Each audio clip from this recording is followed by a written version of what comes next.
This meeting is being recorded.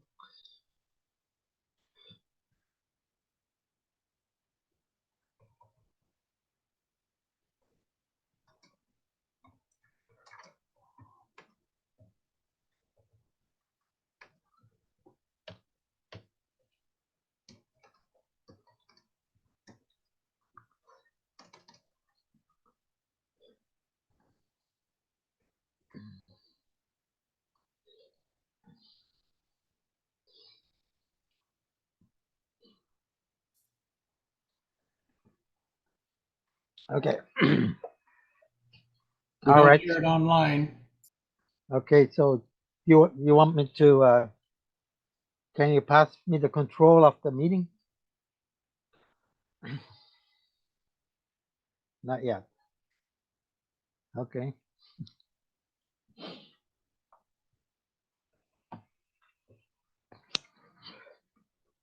Okay.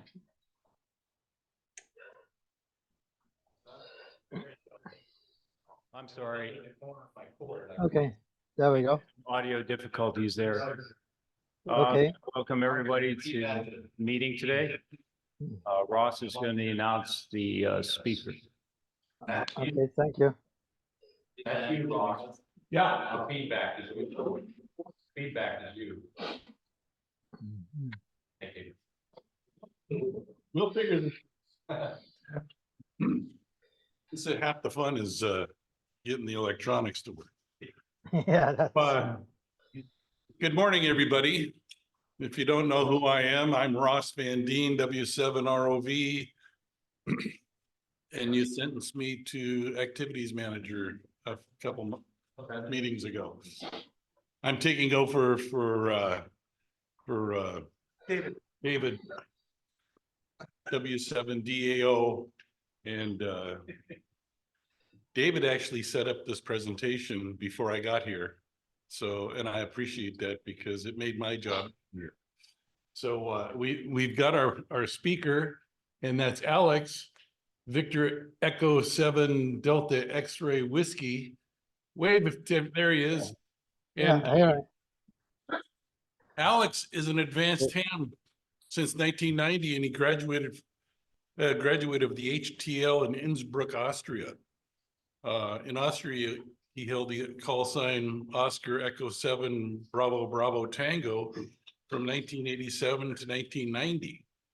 He moved to Vancouver, Canada in 1990 and has since been involved in professional communication systems like LDR trunking and digital point-to-point wireless network systems. In 2005, he started work in the biomedical engineering department at C&W Hospital in Vancouver. He is also one of the major contributors of the MDSR, that's modulation demodulation software radio project. All contributions from hams to the project have and will be documented and will be published yearly. Alex will be presenting information on measuring the speed of lamb waves with shortwave radio. So let's give Alex a warm mic and key welcome. And I'm sure his presentation will be very interesting. So here you go, Alex. I'm going to share my screen and just actually, Alex, could you say something to make sure we can hear you? Yeah, thank you very much for the introduction. Yeah, it's very much appreciated. Yeah, there's a lot of stuff that we have done on the MDSR, and I think the MDSR actually accelerated the development of the SDRs that you can buy now commercially. And I myself bought an SDR 7010, and it's a very good radio for the price. Okay, so here we go. Now you can see my screen. So is it possible to go well, she probably just stick for this for now. Okay, so the problem is earthquake research, and hearing it on a shortwave radio is, it's not that we can't do it. It's easy. Everybody hears it. Every time there's a propagation somewhere, an earthquake happens, and this the what's the important about finding out about the lamb waves is that the propagation is not most of the time it's not instant propagation. It's actually a lamb wave that creates a mechanical shock wave that condenses the electrons, and when the lamb wave goes over your horizon, you'll be able to hear stations from all over the world. And we've been following this quite a long time. We've been doing this for, we started doing RFD-R seismograph uh, in 2017, and we have recorded the noise and the propagation. First, we were started out as the solar eclipse event that we had in 2017, and we also just recently managed to record the changes of the ionosphere goes through the solar eclipse in the States and the eastern Canada, and we were able to do that through one of our monitor stations that we have there. So it's the call sign is the call sign is I just gotta get it right here.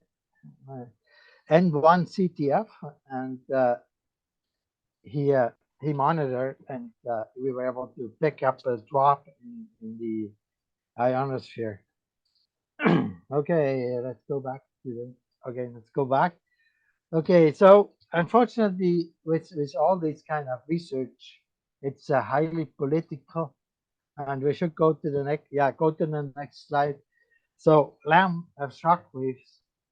Okay, then you go back one slide. Okay. So yeah, we're talking about the ionosphere and the shock waves that we can measure, and there's a lot of research that's going on now. And there was just recently the announcement from one of the universities in Oregon, and they used AI to determine that earthquakes actually do create precursors. And there was just a couple of days ago was an earthquake, an M5, a 6.3 in Japan, and that one did have a half an hour precursor that we picked up. Of course, when these precursors come over the horizon, travel along the ionosphere, they're delayed. So the earthquake already happened when we see the changes in the ionosphere, and there is a delay. When we had the earthquakes in Turkey, the speed of the lamb waves was about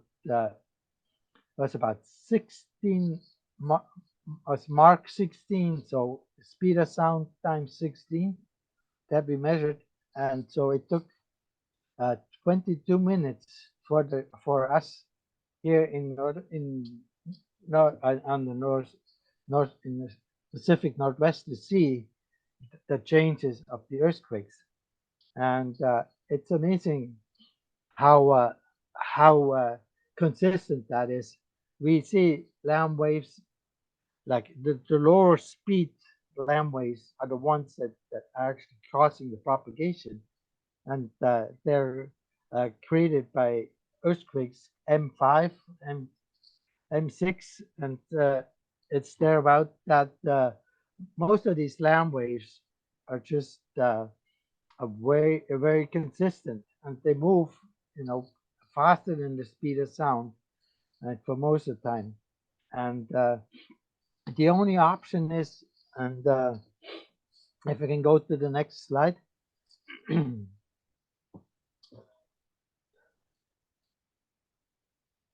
Okay, there we go. All right, so now we can visualize lamb waves. and there is definitely a difference between land waves that come out of underground, underwater eruptions and land eruptions. So land eruptions are much faster. We measure, like we can see the graphic there, Mark 10, and so that will condense the ionosphere into 200-kilometer wide sections. So this would mean you would measure splatter. You would get every 5 minutes, you would get an opening that fades away, and then it comes back in 10 minutes.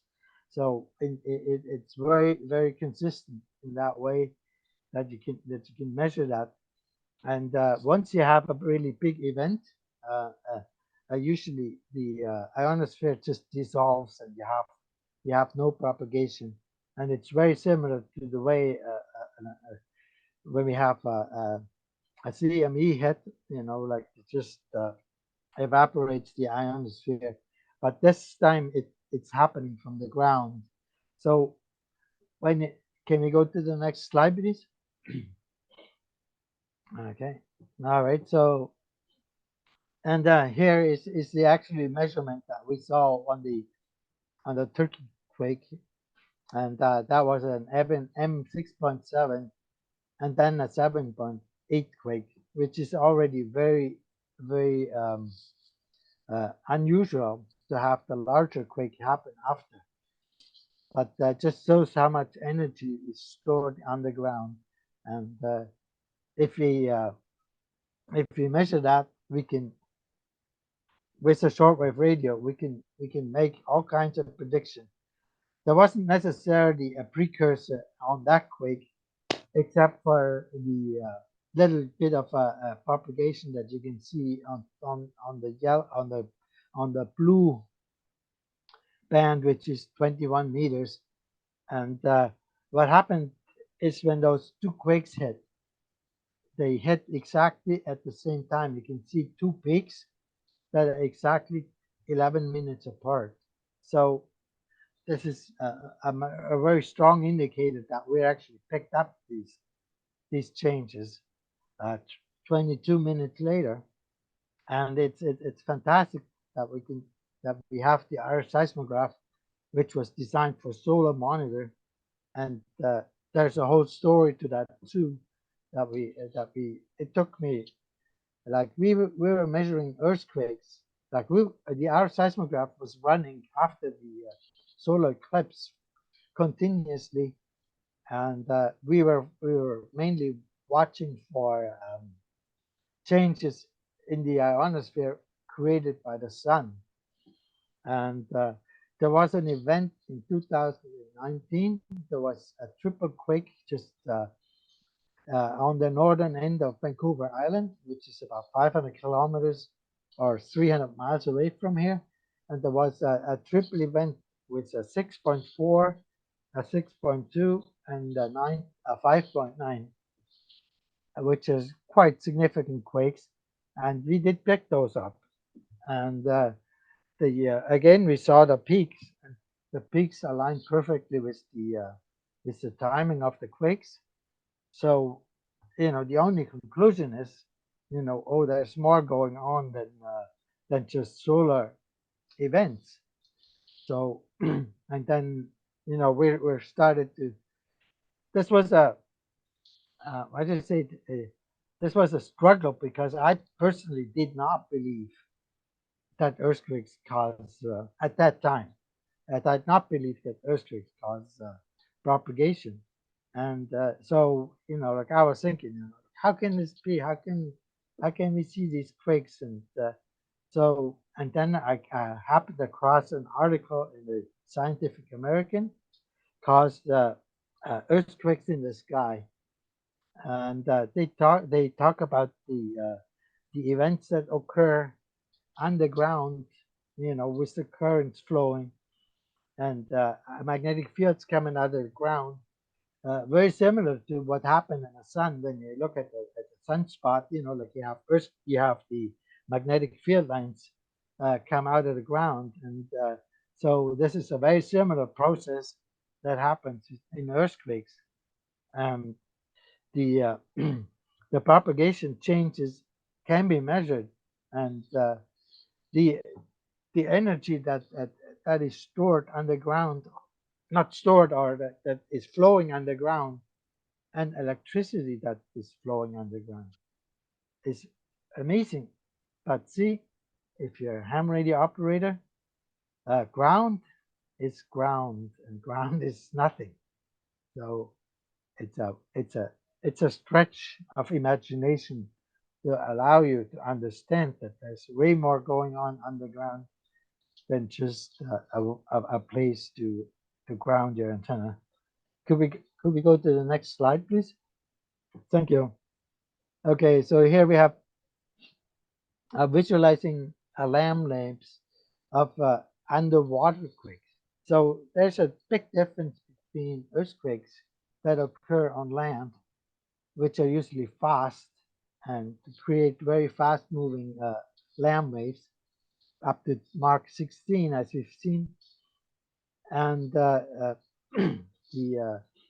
land waves it's quite different because water is not a very good conductor of magnetic waves. So what happens is, can we go the wave fronts that come out of a underwater quake are much longer, and so you get this long 1,000 kilometer wave land waves that reflect radio waves. So whenever you get whenever you have radio propagation, you know, you have long openings. That is most likely caused by underwater quake. And if you have earthquakes on the day, you will have propagation at nighttime. And we figured that out. And the USGS provides a really consistent base of earthquakes that is the database that we query for our data, that we get our data from, and it's very consistent and it's very accurate. So we're trying to make that understand how this is all how it all affects shortwave radio, and the way this is like we have everybody knows about HARP, about the earthquake research facility up in North, and there's also a lot of ionic heating going on through TV stations in the U.S. And we found that just recently there's I did a research study on all the transmitters that broadcast in the U.S. and I got records going starting at 2011, and the show that there's a total energy amount of 1.5 gigawatts continuously created by TV stations in the US. And why this is interesting is because it's going away. Like all the radio stations are starting to switch over to the internet, and it's using a lot less power. So when we see propagation drop, especially on 80 meters, you know, that's caused by the lack of heating from these radio stations, and it's gonna affect us, but it's gonna make it more and more obvious that earthquakes are created by propagation is created by earthquakes, because if you don't have the heating, you need the energy coming from somewhere. So the next best thing is earthquakes. Can we go to the next slide, please? Okay. So there's another thing that we measure and that's actually scientifically proven, that volcanoes do create do create shock waves that we can measure, and they create propagation. So the distance to that Kamchatka volcano it's only is 5,219. It should say kilometer. I said mistake there. So it's fairly close, and when you have a black smoke rising, and you have a lot of debris, the vastness of the eruption is like it's like a radar reflection that you can see on 80 meters and 15 meters and 10 meters. And sometimes there's also openings on 20 meters. And the initial shock wave that we measured that came across the Pacific was traveling at 4,182 meters per second. And it created also a spike on 40 meters. That's how we detected and measured the speed. And the ash cloud created more propagation for days. And this is the same thing with Iceland. So if there's if you have that event on Iceland, if there's a smoke cloud, that is like the biggest radio reflector, and that it reflects the it reflects almost as good as the ionosphere, even if it's not better, but it's of course a lot smaller. So the event has to be in the right position to see. It's similar to the solar eclipse measurements. If you're not in the path of totality, it won't affect you because it's just a very small change. Can we go to the next slide, please? Okay, here we go. Here we're trying to understand how earthquakes that are underwater affect the RF seismograph and their radio propagation. So we measured long propagation after underwater M6.3 quake. So this is due to the non-magnetic property of the water. Salt water is even worse non-magnetic than regular water. And so what happens is when you look at the bottom, so there's no way for the electrical energy, the electromagnetic energy to escape. So it has to flow along the bottom of the ocean, and then as it gets to the shallower waters, it's much more easier to transmit the energy out. But doing this slows down the whole process. So this is why you can measure an underwater quake, an M6.3, which if we would have been a land-based quake, would probably run into 8,000 meters per second. We measure 1,000 meters per second, and this is what creates the long openings. And if there is an earthquake happening right on like in the Pacific Ocean, there's a lot of if there's in the Atlantic Ocean, if there's an earthquake happening in the Atlantic Ocean, right where the rift is, that will create an opening to Europe. If the quake is bigger, if the quake is not bigger than 5.9. If it's bigger than 6, it usually is an attenuation event. Can we go to the next slide, please? Okay, so here we also have man-made propagation, and we did measure the current. So there's a transmitter creating propagation. And what we noticed is that, and people actually believe that sometimes CERN is actually causing propagation. and we can actually measure around the world the output of CERN, and it's a very interesting wave that comes across. And I don't know if I have it in this. I'm surprised I didn't put it in, but CERN is definitely one of the things that we measure. The other thing is that we saw the two atomic explosions from North Korea. Okay, hold on a second. Just I gotta put the I gotta put I gotta put my power cord in.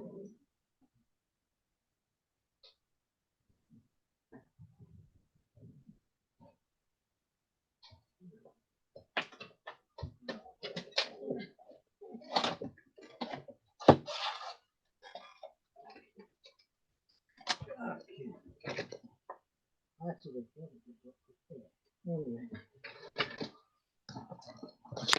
Okay. Now when it gets really interesting. Yeah, so we saw the earthquakes from we saw the propagation events from the two explosions in North Korea, and if that doesn't give you shivers down the spine, it definitely it's amazing the accuracy of the RF of the USGS database, and they also list earthquake. They also list atomic events, and it makes it very, very interesting. So like I can see why it's not something that we're being told widely, because it's like the biggest spying tool. If you have the right software and you have the right computer connections to your radio, you can detect a lot of things. And I'm just probably touching the surface. The events are amazingly show up in the ionosphere, and there's the ozone hole, and there's a whole bunch of things that we can probably measure with shortwave radios, and we haven't done that, and it surprises me that we don't do it, because it's so cheap. You have a shortwave radio for about $2,000, an antenna for about $2,000, and you download the software for free, and you can monitor all kinds of things. Anyway, next slide, please.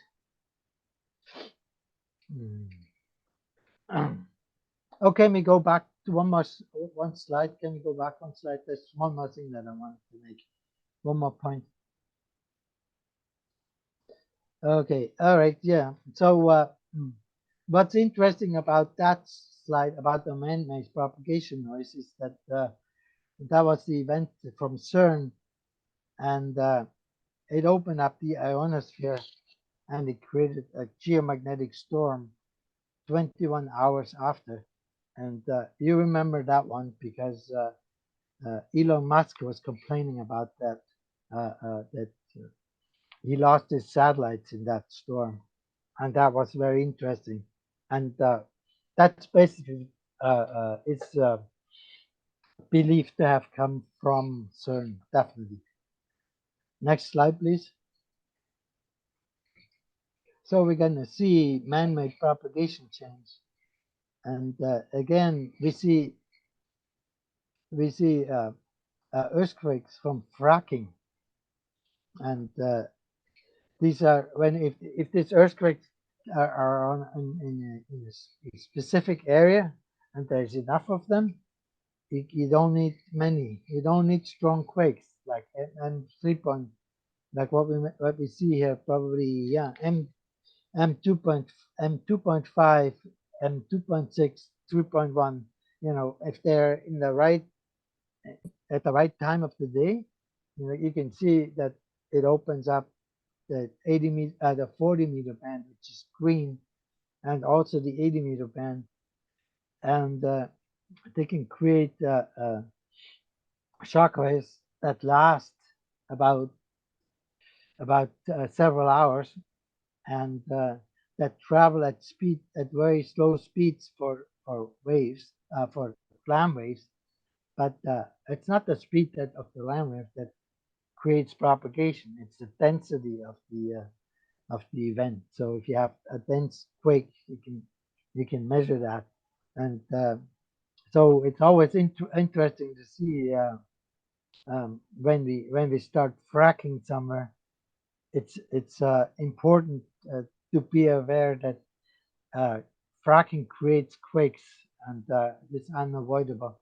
In this event, it actually helped us create propagation, which is probably a good thing for ham radio operators. Okay, next slide, please.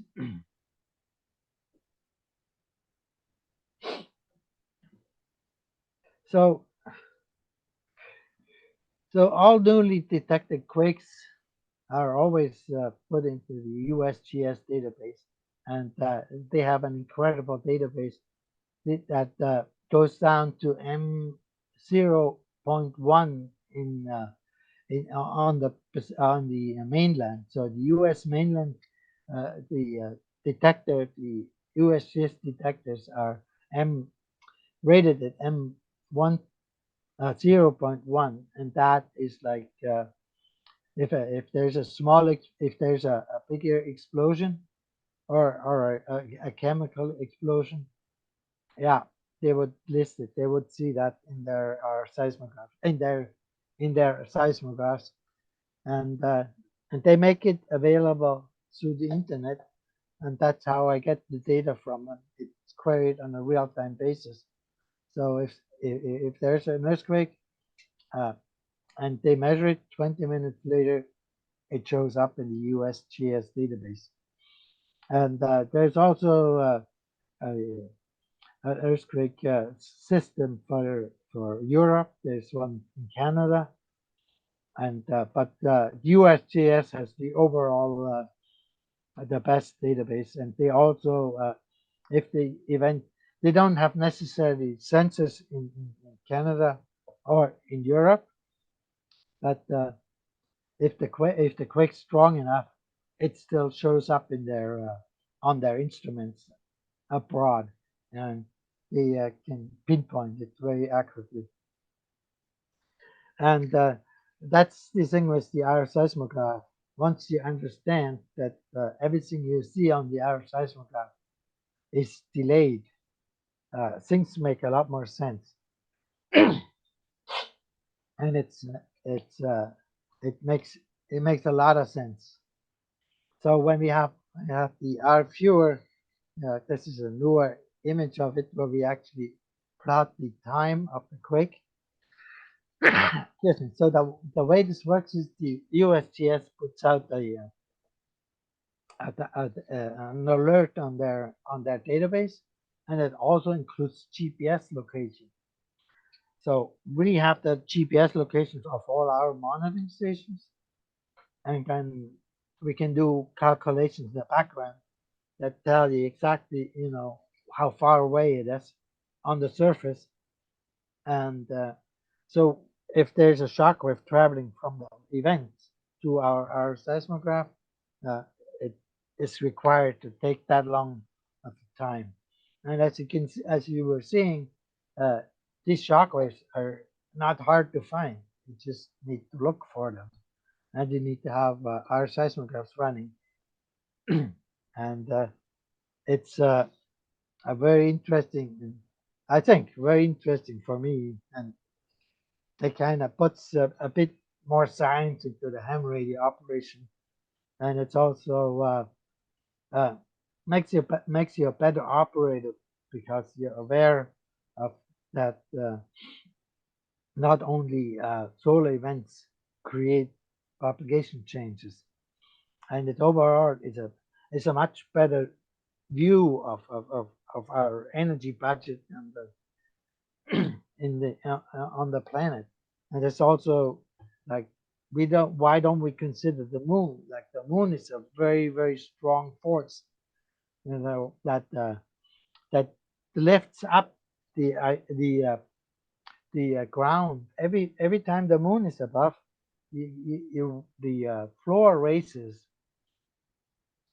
about 70 centimeters, and that change in elevation alone would create more energy than there is spilled through our wasteful energy usage. So the total, it's 100 million times more energy created by the moon raising the plates than there is yearly energy consumption of the human in energy. Yeah. So it's kind of interesting that we're not studying the moon closely, because it has a very, very strong effect on us, and it's a very, very consistent effect, because it always is there. So like how much propagation actually is created by the moon is really, really hard to see. And the only time when you can see it is if you have a thing like the solar eclipse, where you get the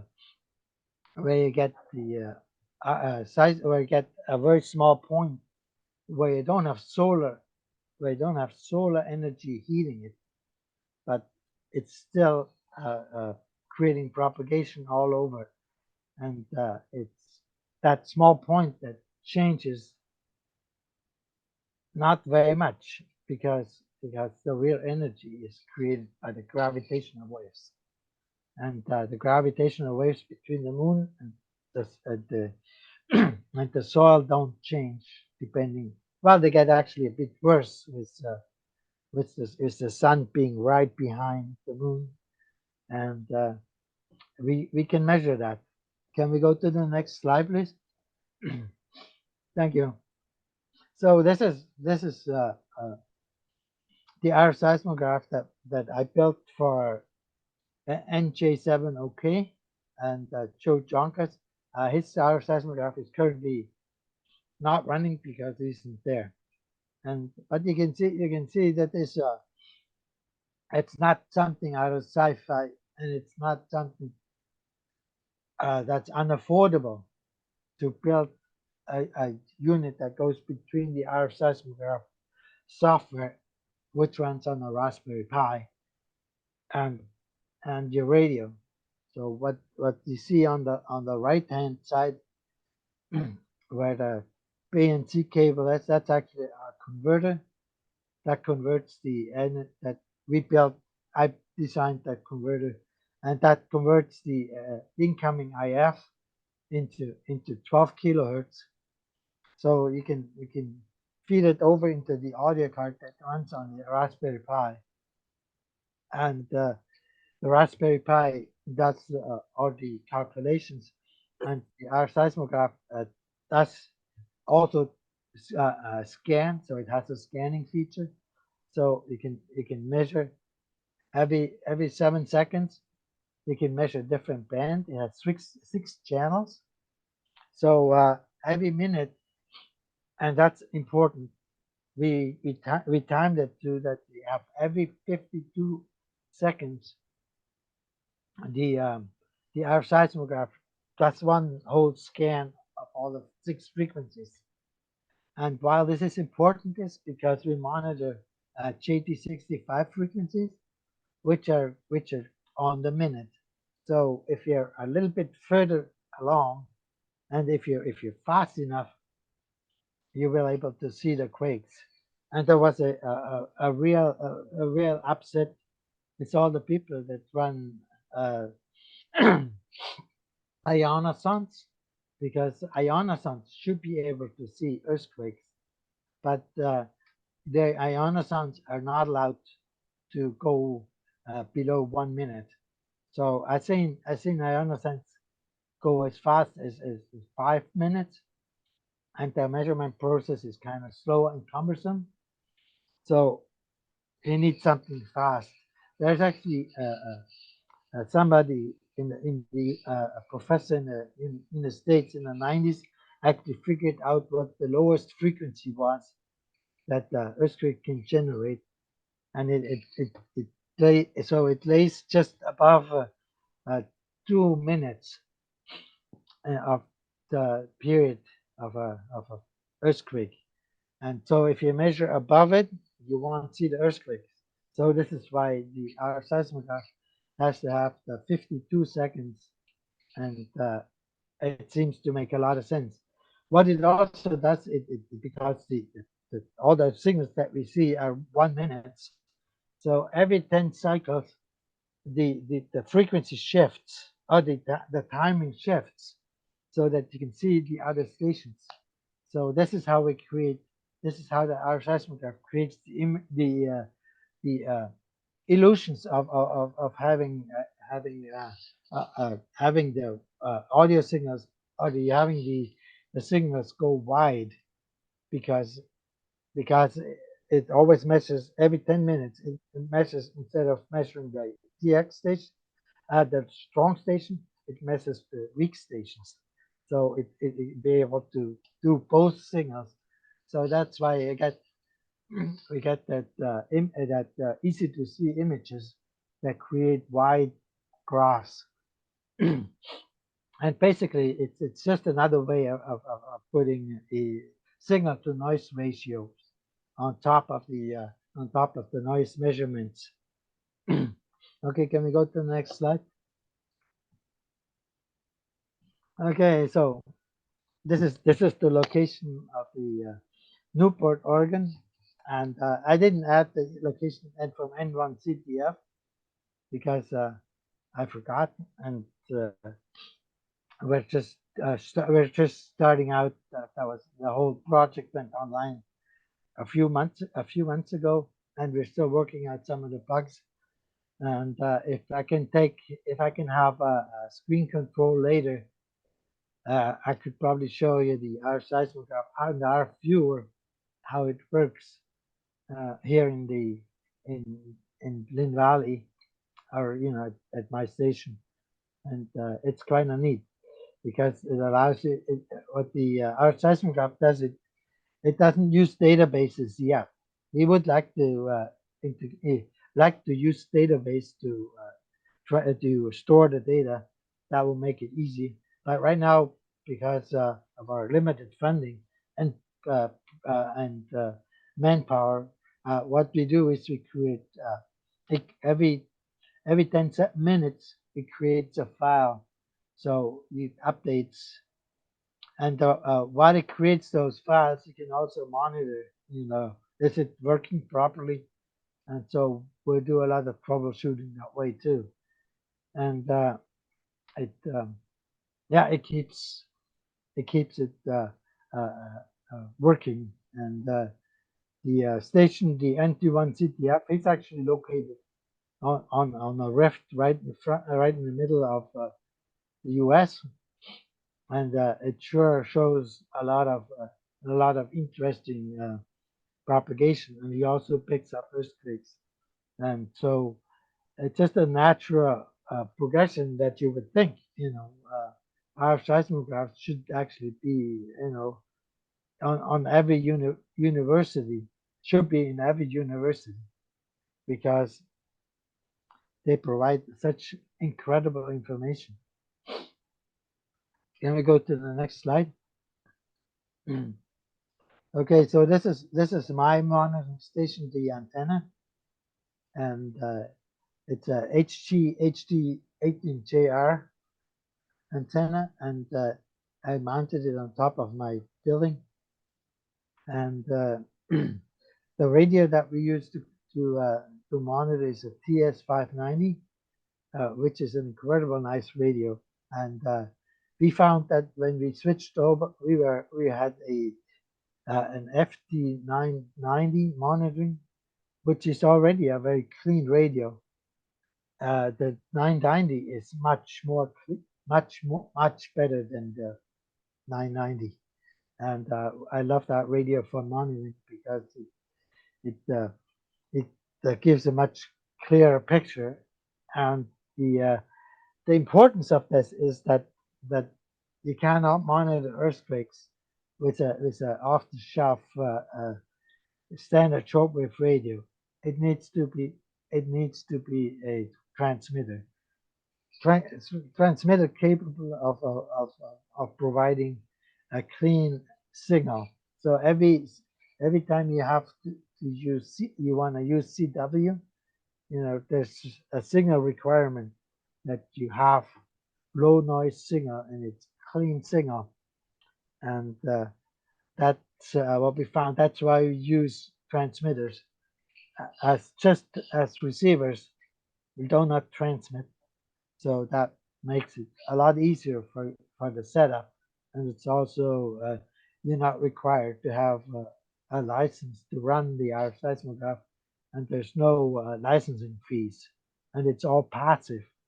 So that would definitely put that into areas where you have interference issues, and RF seismograph would still work because you don't need to transmit. And we talked about the lift unit before. The lift unit is the converter that takes the IF of the transmitter and converts it down to low IF. That's what lift stands for. Converts it into 12 kilohertz that you can see with the sound card, and they use 2 gigabytes of RAM, and that's not necessarily required, but it makes it easier for long-term monitoring, because the RF seismograph that I have here, like I run it for 3 months without any problems, and then I run out of memory, so I have to restart. And usually restarting is a process that takes about 3-4 minutes, and you lose 3-4 minutes of monitoring time.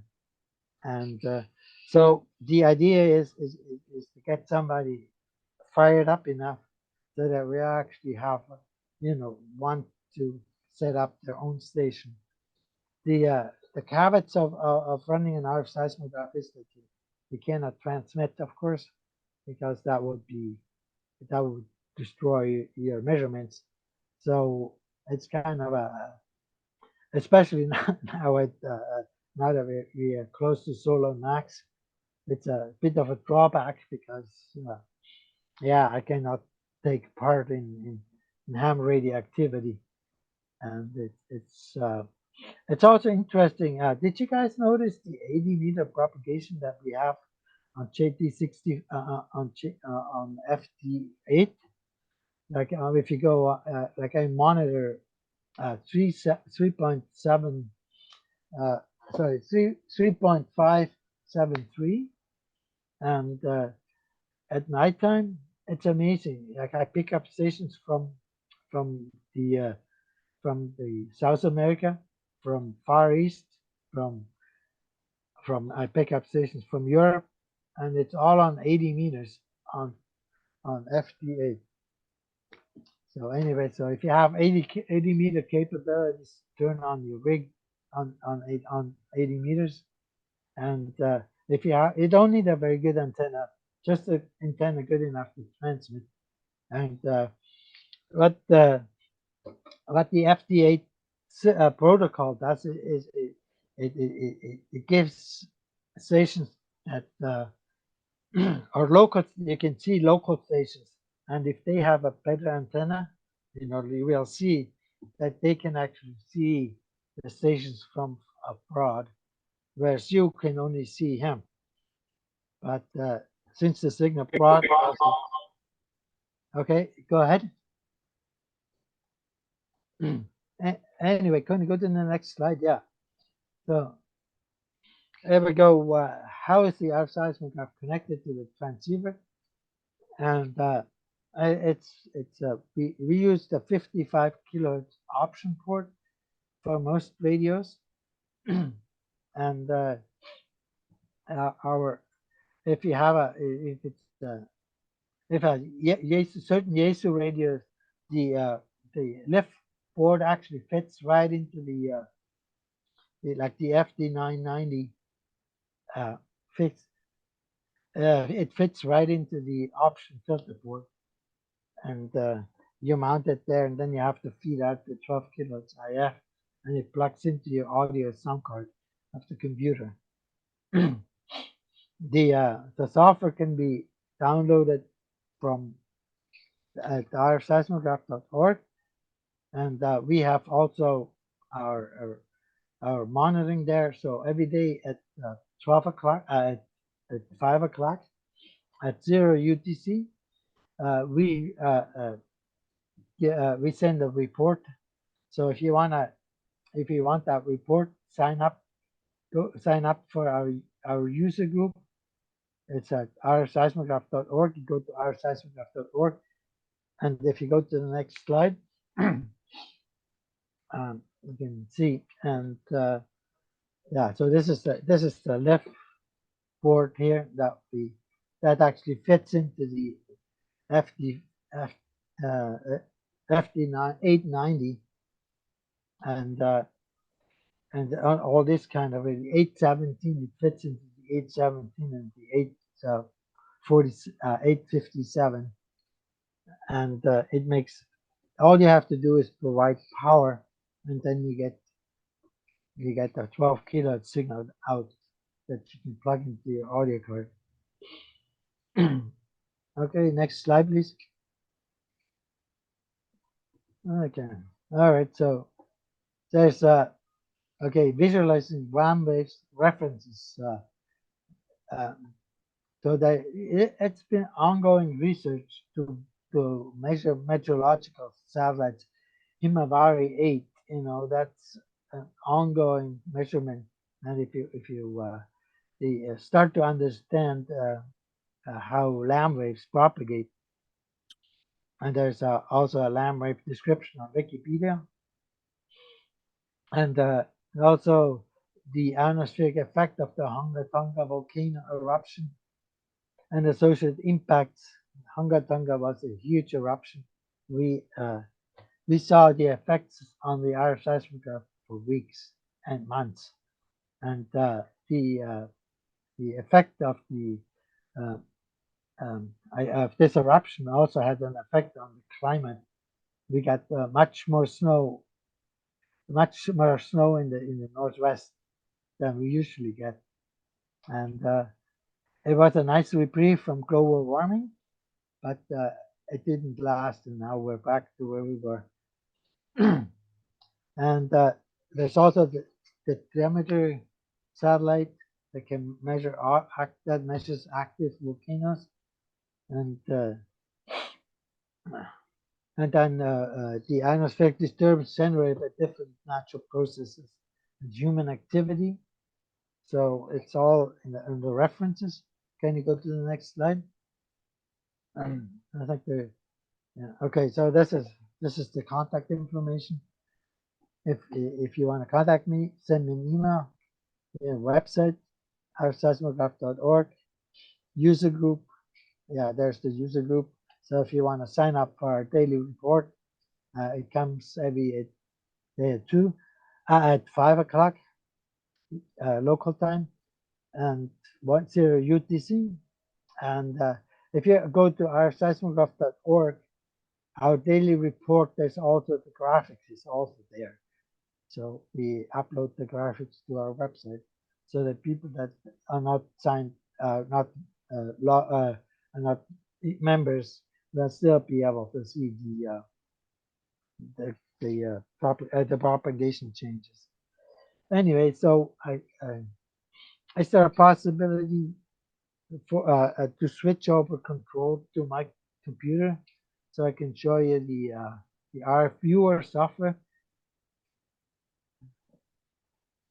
You have to stop sharing. So stop share.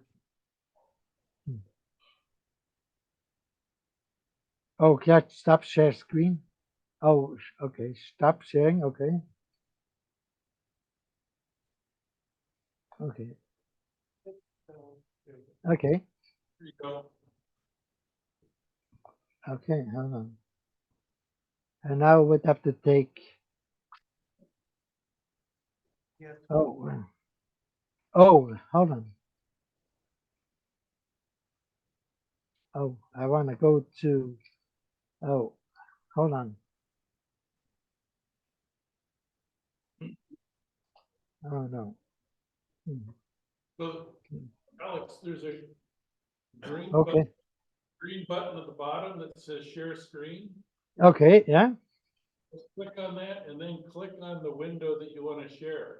okay, all right. Okay. Okay. Hmm. Oh, And I think at the bottom, there's a button that says share. hmm. Okay, hold on. I'm just trying to see. Hmm.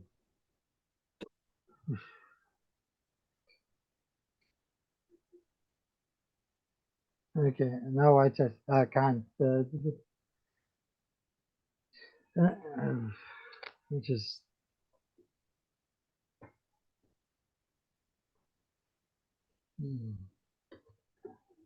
no, I'm just trying to bring up my website. Just a sec. www.earth.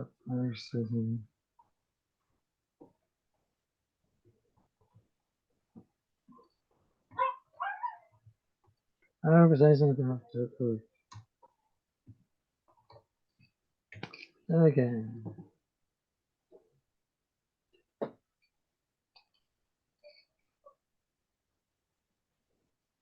Hmm.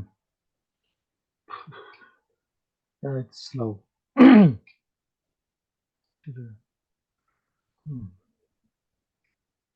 Why is it not coming up? www.hts rf seismograph. Report. Okay, let's go back.